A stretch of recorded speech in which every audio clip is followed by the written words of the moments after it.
Make a case for why you think people should turn out for President Biden in November. Well, for a first step, it's absolutely imperative that Donald Trump be defeated. And let me, and what this election is about, it is not just policy, it's not just differences of views on healthcare, education, or tax policy. You have a president, former president, who really does not believe in democracy. He's trying to undermine democracy.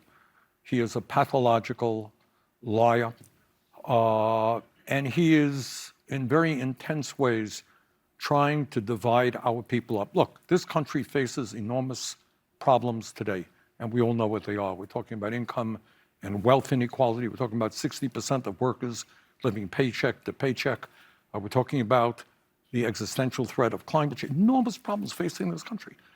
But instead of focusing and providing solutions to those problems, what Trump is trying to do is get us to hate each other based on where we were born or the color of our skin or our sexual orientation.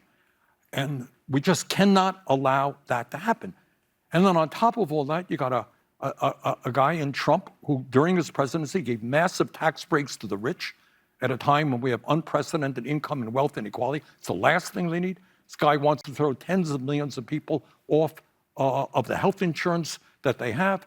He appointed anti-union members of his administration to make it harder for workers to form unions. And I'll tell you, all over this country, women are fighting for the right to control their own bodies. He wants to take that away.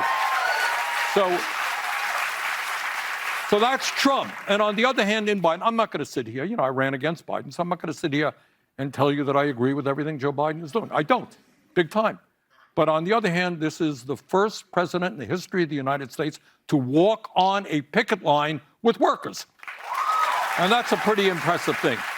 We've made some progress in lowering the cost of prescription drugs and taking on the pharmaceutical industry. The economy, as you've indicated, is really doing well. Unemployment extremely low. We're creating a whole lot of jobs, rebuilding manufacturing in America. So we're beginning to move forward in the right direction. In my view, we have a lot more to do. But the choice in this election is very clear. If you do not believe in democracy, if you really want to turn your back on the millions of men and women who fought to defend democracy, I guess Trump is your candidate.